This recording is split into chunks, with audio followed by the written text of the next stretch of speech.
대한민국 소통 전문가 중에 최고로 꼽는 사람이 아마 김창옥 씨인 것 같습니다. 최근 명절 기념 토크쇼에 이런 에피소드가 소개되었습니다. 전을 8시간 동안 부친 며느리. 정말 좋은 집안에 시집을 왔습니다. 근데 그 집안의 시어머니가 성격도 좋으시고 손도 엄청 크신 거죠. 잡채를 한 번 하면 이만한 소쿠리에 가득 잡채를 합니다. 혼자 배추를 한번 김치를 담그면 배추 400통을 담그는 능력자지요. 명절이 되었습니다. 하루 종일 손님 차리는데 전만 8시간을 굽고 나니 명절이 그렇게 무섭더라는 겁니다.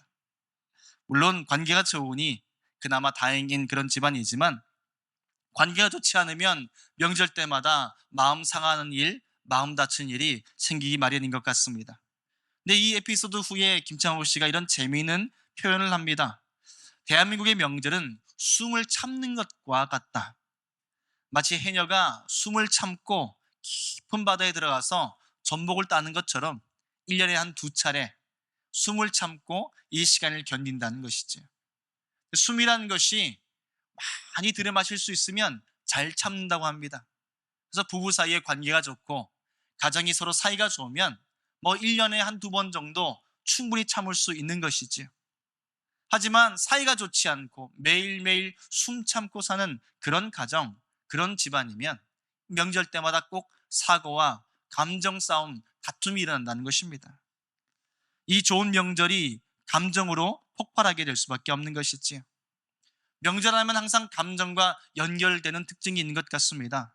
그래서 명절 날도 이 감정적인 문제를 잘 다스려야 되지만 명절 이후에도 마음을 잘 다스릴 필요가 있습니다. 명절 후에 찾아오는 증상 중에 명절 증후군이라는 것이 있지요. 실제 질병이 있는 것은 아닙니다만 워낙 스트레스를 많이 받다 보니 그만 무기력증에 빠지거나 심하면 우울증도 찾아온다고 합니다. 우리나라만 이런가 한번 찾아보니 외국에도 긴 휴가 후에 찾아오는 그런 심리적인 문제들이 있습니다. 할리데이 블루라는 겁니다. 휴가를 길게 쉬다 보니 너무 쉰 나머지 삶에 팽팽한 긴장감이 돌아오지 않는 거죠. 그래서 매일매일 무기력증에 시달려 살아가는 그런 일들이 생깁니다. 명절이든 휴가든 항상 우리가 지킬 것은 마음의 문제입니다. 요즘 한국 사회를 보면 신앙적으로도 명절 증후군에 빠져 있는 것 같습니다. 신앙적인 무기력증과 우울증에 시달리는 성도들이 있다는 것이지요. 코로나 기간 동안 이런저런 스트레스로 마음이 얼마나 어려웠습니까? 그래서 경제적인 문제, 또 관계의 문제, 집안의 문제 때문에 참 힘들었습니다. 뭐 하나 표출할 수 없으니 답답한 마음이 쌓여갔지요. 가족들이 집에 함께 모여있는 것도 한편으로는 좋지만 너무 붙어 있다 보니 밥 해주라 싸우고 아이들 공부 안 한다고 싸우고 다툴 일들이 많이 생깁니다. 외적으로도 나아지지 않는 경제 상황이나 여러 가지 정치적인 문제들 때문에 서로 스트레스가 쌓여만 갔었습니다. 그래서일까요? 코로나가 끝나고 나자마자 새롭게 생긴 말들이 있습니다. 보복성 소비, 보복성 여행. 다 보복한다는 겁니다. 물건을 사든 여행을 가든 전투적으로 하게 되는 것이죠. 그만큼 마음에 스트레스가 많이 쌓였다는 것입니다. 교회는 또 어떻습니까? 언론에서 여일 교회를 때리는 기사를 접했습니다. 코로나 스트레스를 교회에 많이 퍼부었던 것 같습니다. 그러니 어디 가든지 교회 가지 마라, 모이지 마라, 소리내서 기도하지 마라, 찬송 좀 작게 해라, 전도하지 마라, 연일 이런 스트레스를 받고 살았습니다. 계속 맞다 보면 폭력에도 무기력증이 생겨납니다. 그래서인지 많은 그리스도인들이 체념하는 신앙인이 되어가고 있습니다. 내가 그리스도인 것을 자랑하며 살아야 할 텐데 그보다는 옆에 눈치를 보면서 내 신앙 한번 제대로 발휘하지 못하고 떳떳하게 기도 생활, 복음 증가하지 못하고 살아가는 그리스도인들이 점차 많이 생겨나고 말았다는 것입니다. 그런가 하면 신앙적인 헐리데이 블루 현상도 나타납니다. 너무 오랫동안 예배를 쉰 나머지 이 신앙생활이 다 무너져 버려서 믿음이 회복되지 않는 것입니다. 신앙이 열심히 돌아오지 않는 것입니다. 영적 무기력증에 어려움을 겪고 있는 신앙인들이 여전히 남아있는 것이지요. 우리는 그 어느 때보다 마음을 잘 지켜야 하는 그런 시대를 살아가고 있습니다. 사회적으로도 마음이 병들어가는 사회 아닙니까? 날마다 나오는 사건, 사고, 다 증오범죄의 문제, 폭력의 문제, 이런 것들을 해결하지 못하고 살아가는 이 시대, 이 사회를 바라봅니다. 그러니 우리는 무엇을 지켜야 되겠습니까? 마음을 잘 지킬 줄로 믿습니다. 그래서 함께 나눌 말씀의 제목은 내 마음 잘 지키고 있습니까? 오늘 말씀 안에서 우리 마음이 잘 지켜지고 회복되는 은혜를 누리시기를 축복합니다. 우리의 마음 잘 지키려면 어떻게 해야 될까요? 오늘 말씀 첫 번째, 신앙의 원칙을 지켜야 한다는 것입니다. 함께 읽은 이 시편 46편의 배경이 되는 성이 있습니다. 다윗성 혹은 시온성이라고 불리는 성입니다. 이스라엘을 대표하는 성이요 천혜의 요새입니다. 무려 해발 750m, 예루살렘 고원지대에 세워진 튼튼한 성이지요. 근데 처음부터 이 성이 다윗성이었느냐? 그렇진 않습니다. 이스라엘 백성들이 가나안에 들어가서 그 땅을 정복하라는 하나님의 명령을 받았지만 여호수아 시대 이후에도 정복하지 못한 땅이 있다면 바로 이 땅이었고 이 성이었습니다. 시온산성을 불리는 이 성은 원래 여부수 사람들의 성이었다고 합니다. 이 여부수 사람들은 기원전 12세기부터 성벽을 튼튼히 쌓아서 요새로 삼았던 것이지요. 성벽도 튼튼한데 위치도 기가 막힙니다. 동쪽에는 기드론 골짜기가 있고 서쪽에는 트로폰이란 계곡이 있습니다. 남쪽에는 흰놈의 골짜기가 있습니다. 그러니까 이 삼면이 다 골짜기로 튼튼하게 지켜져 있고 그리고 앞에 성벽을 잘 세워놓으니까 난공불락의 요새가 됐던 것이죠. 그래서 아무리 노력해도 이 성을 함락할 수 없었습니다. 다윗의 시대에 이르기까지 이 성을 무너뜨리지 못했다는 것이지요. 성벽이 튼튼하기 때문입니다. 성벽의 중요성은 우리나라에도 발견됩니다. 우리나라에서 가장 지독한 전쟁 중에 하나가 임진왜란 아닙니까? 파죽지세로 단숨에 나라가 다 멸망할 풍전등화의 위기에 처해 있었다고 합니다. 근데 그때에 바다에서는 이순신 장군이 지켰고 또 육지에서는 이 진주성 전투가 이 나라를 살리는 초석이 되었다고 합니다. 무려 이 진주성에 몰려온 왜군 숫자가 3만 명인데 그 성을 지키는 사람은 민병대까지 다 합쳐봐야 겨우 6천 명이었다고 합니다. 온 사람들이 다 몰려들어봤자 6천 명밖에 되지 않는 그 사람들이 이 3만 명의 대군을 물리쳤던 비결은 그 성의 성벽에 있었습니다. 이 진주성이 위치가 또 기가 막힌 곳이지요. 남측에는 남강이 흐르고 서측에는 절벽이 있고 북쪽에는 깊고 넓은 연못이 비치되어 있습니다. 이 모든 것이 성벽의 역할을 해주니 작은 인원으로도 그 많은 사람들을 물리치고 이 임진왜란의 1차 침공을 막아낼 수 있었던 것이지요. 우리의 신앙생활에도 든든한 성벽이 있어야 됩니다. 내 신앙을 지켜주는 것, 내 믿음을 지켜주는 든든한 기준이 있어야 되지요. 이것이 신앙의 원칙입니다. 그래서 하나님은 모세를 통해서 이스라엘 백성을 출애굽시키셔서 광야의 믿음의 길을 본으로 보여주셨을 때에 그들에게 말씀을 지켜나갈 수 있는 신앙의 원칙을 선포하십니다. 그게 무엇입니까? 우리가 잘 아는 십계명입니다. 이 계명을 가지고 살아가야 그곳에서 마음을 지키고 믿음을 지키고 삶을 지켜낼 수 있었던 것이죠. 오늘 우리의 삶에도 이 신앙이 무너진 이유는 무엇일까요? 우리의 신앙을 지키던 원칙들이 무너졌기 때문이었습니다. 내가 이전에는 주일 성수 신앙을 잘 지켰습니다. 그런데 긴 기간 동안 주일 성수가 무너졌습니다. 나머지 기도 생활, 영성 생활, 신앙적인 모임이나 이 모든 것들이 다 도미노처럼 무너지고 말았던 것입니다. 우리가 지켜내야 할 가장 든든한 방법이 있다면 바로 주일 성수 신앙입니다. 하나님을 기억하는 삶, 하나님 중심으로 살아가는 삶, 이 삶이 무너지면, 이 신앙의 성벽이 무너지면, 이 절대적인 원칙이 무너지면 다 무너지고 마는 것입니다. 오늘 그러니 우리가 힘써 지켜야 될 것은 무엇이겠습니까? 내게 주신 이 믿음의 거룩한 유산들, 주일 성수 신앙만큼은 우리가 다시 회복해야 될 줄로 믿습니다.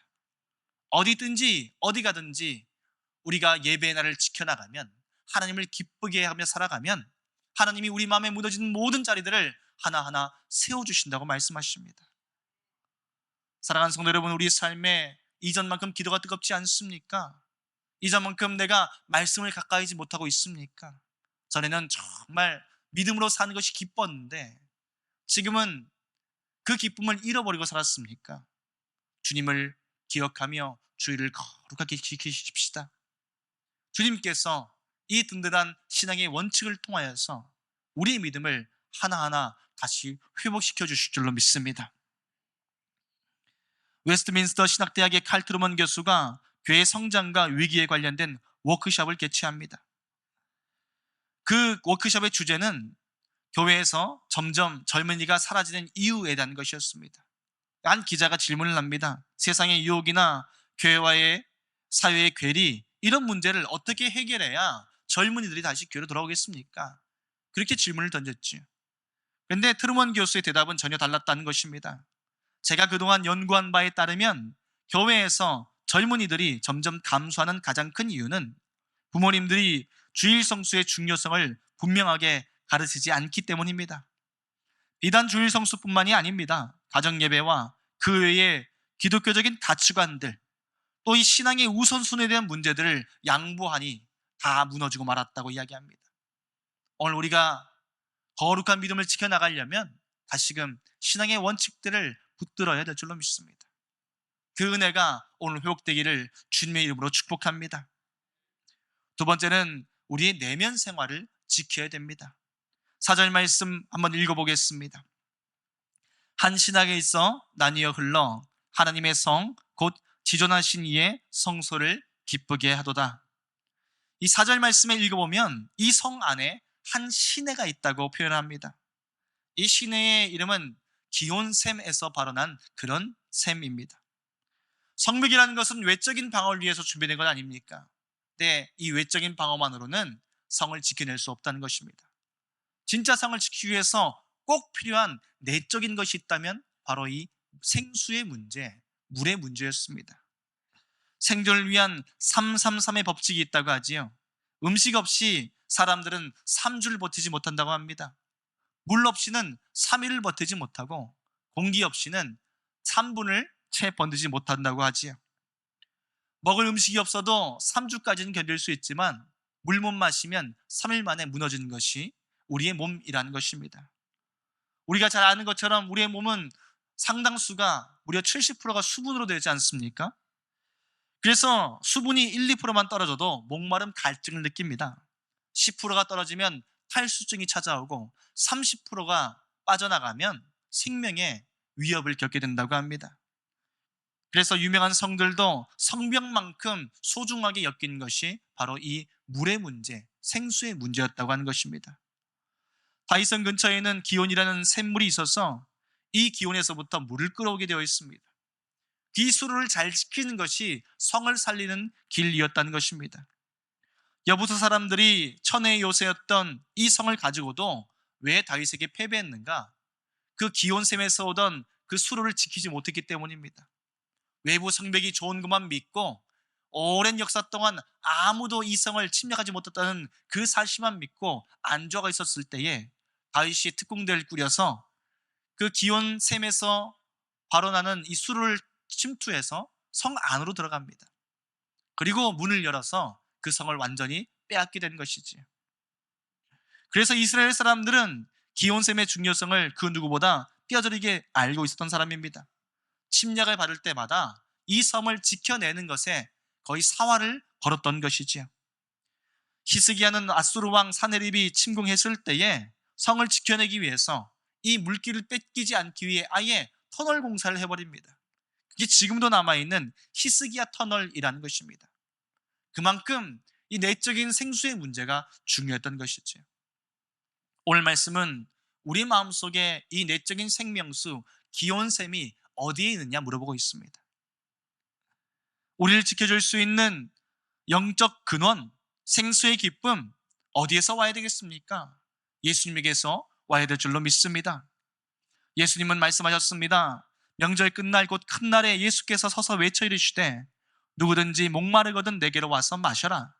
나를 믿는 자는 성경의 이름과 같이 그 배에서 생수의 강이 흘러나오리라 하시니 이는 그를 믿는 자들이 받을 성령을 가리켜 말씀하신 것이라. 아멘. 예수님은 우리에게 생수를 주시겠다고 말씀하셨지요. 성령의 은혜, 그 거룩한 감동이 우리 영혼의 생수와 같다는 것입니다. 여기서 중요한 것은 이 생수라는 표현입니다. 생수는 살아있는 물, 리빙 워터지. 매일매일 솟아나는 물이 생수입니다. 그 말은 우리가 날마다 은혜를 받아야 된다는 것입니다. 매일매일 우리의 심령이, 우리의 마음이 매일의 새로운 은혜로 채워져야 우리 내면 세계가, 우리의 마음이 건강하게 지켜지는 것이지. 물이 고이면 썩게 되지 않습니까? 은혜도 마찬가지입니다. 이전에 받았던 은혜, 귀중하고 소중하지요. 내가 전에 받았던 감동, 예수님을 믿게 했던 신앙의 결단, 그 위대한 순간들 다 놀라운 기록들이요, 놀라운 기적들입니다. 그러나 지금 매일매일스럽게 부어진 은혜가 없다면, 살아있는 리빙워터, 그 생수의 은혜가 내게 부어지지 않는다면 우리 내면 세계가 말라버린다는 것입니다. 아무리 내가 지나왔던 신앙의 유산들이 대단하고 연륜이 대단해도 날마다 은혜가 없으면 결국 그 성은 무너지고 마는 것이죠. 우리 대한민국이 마찬가지 아닙니까? 신앙의 유산, 어마어마한 유산들을 물려받았습니다. 정말 짧은 기독교의 100년 넘는 역사 가운데서 이만한 부흥이 일어난 나라가 있을까요? 전 세계에서 이만큼 복음을 선포할 수 있는 나라가 있을까요? 세계에서 손꼽히는 그런 복음의 나라가 우리나라 아닙니까? 그러나 이 나라가 왜 이렇게 영적인 기진함과 영적인 메마름 가운데 살고 있습니까? 매일매일 주신 은혜를 놓치고 살기 때문입니다. 우리는 날마다 모이며 기도하는 그 자리에 하나님의 역사가 있었습니다. 믿음의 선조들이 지켜왔던 새벽의 은혜, 매일의 기도, 말씀을 사모하는 매일의 모임, 그 거룩한 공동체 모임들 속에서 하나님이 늘 부어주시는 은혜를 사모하고 사는 사람이 우리나라의 믿음의 선조들 아닙니까? 근데 이 매일의 신앙을 놓치면, 매일의 은혜를 놓치면 우리 마음은 이내 무너져 버린다는 것입니다. 겉으로 보기에는 대단해 보일지 모르겠지만, 겉으로 보기에는 우리가 그럴듯한 그리스도인인 것처럼 보일지 모르겠지만, 매일매일 주시는 말씀의 은혜를 놓치고 살면 그 성은 무너지고 마는 것이지요. 오늘 사랑하는 성도들의 마음속에 은혜는 어떻습니까? 내 안에 성령님은 어떻습니까? 오늘 주님의 은혜를 다시금 붙잡으시길 축복합니다. 세 번째로 우리는 하나님의 주권을 선포해야 합니다. 우리 1절부터 3절까지의 말씀 우리 다 같이 한번 읽겠습니다. 하나님은 우리의 피난처시요 힘이시니 환난 중에 만날 큰 도움이시라. 그러므로 땅이 변하든지 산이 흔들려 바다 가운데 빠지든지 바닷물이 솟아나고 뛰놀든지 그것이 넘침으로 산이 흔들릴지라도 우리는 두려워하지 아니하리로다. 아멘. 이 시편 46편의 맨 처음에 선포된 것은 하나님의 주권입니다. 하나님이 우리의 피난처시요 하나님이 힘이시니 우리는 흔들릴 리가 없다. 그 거룩한 선포가 시작되는데 그 다음에 마주하는 어려움은 무엇입니까? 내 힘으로 감당할 수 없는 어려움입니다. 천재지변의 위기입니다. 내가 내 힘으로 할 수 있는 일만, 그런 어려움만 찾아온다면 얼마나 좋겠습니까? 감당할 수 없는 어려움들이 찾아오지요. 가족과 가족이 만나는 것도 마찬가지입니다. 모든 집안이 다 평안하고 모든 가문들이 다 좋을 수는 없지요. 내가 남편, 아내는 선택할 수 있지만 그 집안까지 선택하는 것은 참 어려운 일입니다. 내가 감당할 수 있는 것 없는 것들을 견뎌내야 할 때 그때 무엇을 선포하고 살겠느냐, 이것을 말씀은 우리에게 질문하고 있는 것이지요. 그리고 하나님을 선포하고 살 때에, 하나님의 주인 되심을 우리가 선언하고 살아갈 때에 하나님이 우리를 지켜주시더라, 그 거룩한 고백을 선언하고 있는 것입니다. 우리 삶의 중심에는 무엇이 있습니까? 하나님이 계시기를 축복합니다. 그래서 오늘 이 시편 46편에서 승리의 비결이 어디에 있는가? 5절 말씀은 이렇게 선포합니다. 우리 5절 말씀 같이 읽겠습니다. 하나님이 그 성 중에 계심에 성이 흔들리지 아니할 것이라 새벽에 하나님이 도우시리로다. 아멘. 이 성이 대단해서도 아니고 천혜의 요새여서도 아닙니다. 그 성 가운데 하나님이 계시기 때문에 흔들리지 않더라는 것입니다. 그 중심이 하나님이 되었을 때에 하나님이 중심을 붙잡아 주신다고 말씀합니다. 오늘 우리의 신앙의 중심이 어디에 있어야 되겠습니까? 내 인생의 중심이 어디에 있어야만 우리가 흔들리지 않고 살 수 있겠습니까? 내가 감당할 수 없는 일들을 만날 때에 그때에 하나님을 선포하시길 축복합니다. 그러면 하나님이 그 성중에 계시고 주님이 우리 마음 가운데 계시기 때문에 내 마음은 흔들리지 않게 붙들어 주실 줄로 믿습니다. 그래서 이 시편 46편은 성의 이름을 다윗성이라고 소개하지도 않습니다. 아니, 시온성이란 말도 하지 않습니다. 이 성을 어떻게 소개하는가? 하나님의 성, 지존하신 이의 성소라고 소개하는 것입니다. 우리의 인생이 이런 인생 되어야 될 줄로 믿습니다. 내 이름으로 살아가는 인생, 어디까지나 내 힘 딸리고 내 삶이 지나가 버리면 넘어질 수밖에 없습니다. 그냥 내 인생에 하나님의 이름을 선포하면 내 삶이 하나님의 거룩한 성전 되는 것입니다. 오늘 주님을 선포하는 삶 회복하시기를 축복합니다. 마지막으로는 새벽에도 오시는 하나님을 기대하라는 것입니다. 읽은 5절 말씀의 마지막에 새벽에 하나님이 도우신다는 말씀이 있습니다. 왜 하나님은 새벽에 도우실까요? 아유, 목사님이 또 새벽기도 나오라고 그러시는구나. 한동안 쉬었더니 또 시작하시는구나. 여러분, 그게 아닙니다. 전쟁에서 가장 취약한 시간대가 새벽이라는 시간입니다. 한밤을 다 견디고 새벽 미명이 되었을 때 가장 정신적으로도 힘들고 육체적으로 힘든 것이 그 시간입니다. 그래서 웬만한 기습 전투는 다 새벽에 일어납니다. 그 새벽을 지켜내지 못하면 이 성이 무너지는 것이지요. 우리 마음의 새벽은 어떤 자리이겠습니까? 가장 취약한 내 삶의 부분입니다. 내 가장 취약한 삶의 모습이지요. 그 새벽을 주님께 맡기라고 말씀합니다. 우리는 우리의 연약한 새벽을 맡길 줄 알아야 합니다. 전쟁 같은 삶을 살 때에도 우리가 이겨낼 수 있는 비결이 있다면 내가 갖고 있는 연약함들을 하나님께 내려놓는 것이지요. 그럼 과연 새벽을 맡긴다는 것은 구체적으로 어떤 내용일까요? 로버트 멍어는 내 마음 그리스도의 집이라는 책에서 우리 삶의 새벽을 맡기는 것이 어떤 삶인지 이렇게 설명합니다. 내 마음이 하나의 집이라고 한다면 그 가운데 여러 방들이 있는 것이지요. 그 방들을 하나하나 찾아다니면서 하나님께 맡겨야 할 내 약함들이 어디에 있는가를 설명해 주기 시작합니다. 먼저는 마음의 서재를 찾아가지요. 그 서재에 책들이 쫙 꽂혀 있지 않습니까? 근데 그 책 중에는 하나님의 마음에 들지 않는 책들도 있다는 것입니다. 신앙 따로, 내 생각 따로, 하나님의 말씀 따로, 내가 추구하는 가치관들이 따로따로 꽂혀 있는 것이지. 그 서재를 주님께 내어 맡기라고 말합니다. 그리고 질문하지요. 과연 성경 말씀은 이 서재에서 내 생각의 중심에서 어떤 영향력을 미치고 있는가? 그것을 바라보라고 말합니다. 그 다음으로는 주방으로 이동합니다. 음식을 만드는 곳, 배고픔을 채우는 것이 주방 아닙니까? 무엇으로 우리의 이 욕망을 채워가고 있는지를 보라고 하는 것입니다. 성경은 주님께서 우리에게 주신 영혼의 양식입니다. 그것으로 우리의 영혼을 채울 때에 우리의 마음이 건강해지고 우리 영혼이 튼튼해지는 것이지. 그러나 세상적인 메뉴들로만 가득 찼다면 그 자리에 주님을 초청하라고 권면하는 것입니다. 또한 나의 거실, 그곳에는 TV도 있고 컴퓨터도 있습니다. 게임기도 있고 혹 어떤 사람에게는 전 세계 주류를 모아놓은 진열장들 같은 취미 생활들이 다 모여 있습니다. 거기에서 질문을 합니다. 주님과 함께 보고 즐길 수 있는 것은 무엇인가? 주님과 함께 즐길 수 없는 것들이 있다면 그 모든 것들을 주님께 내어놓으라고 권면하는 것이지요. 그뿐입니까? 내 작업실, 일하는 터전, 내 가계부, 옷장, 통장, 화장대 서랍, 심지어 감추고 싶은 오물과 배설물, 내 상처와 더러운 것들이 숨어있는 그 화장실까지 다 주님께 내어드리라고 말하는 것입니다. 그 모든 삶의 자리에 하나님을 초청하면 우리 주님께서 우리의 내면 세계의 방을 깨끗하게 씻어주십니다. 깨끗하게 정결해 주십니다.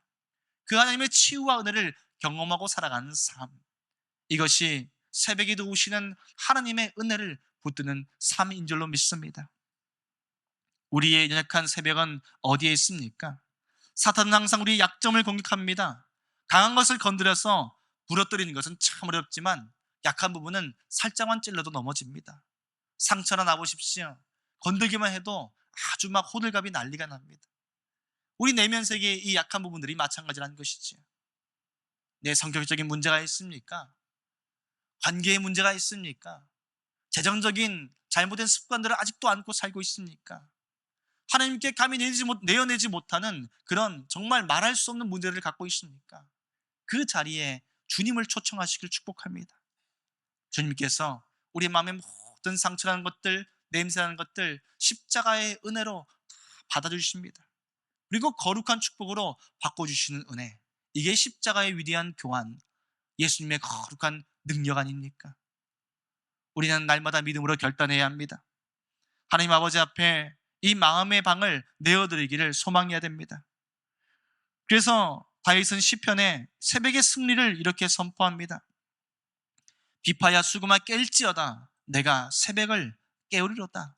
내가 노래하며 나의 마음을 당하여 찬양하리로다. 하나님이여, 내가 내 마음을 정하였습니다.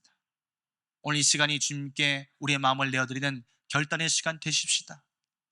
주님께서 우리의 삶에 찾아오셔서 거룩한 신앙을 회복시켜 주시고 매일매일의 은혜로 우리의 영혼을 살아나게 하시며 우리를 거룩한 하나님의 성전으로 삼아 주실 줄로 믿습니다. 그 은혜로 주님과 함께 승리하는 우리 온 성도님 되시기를 주님의 이름으로 간절히 축복합니다.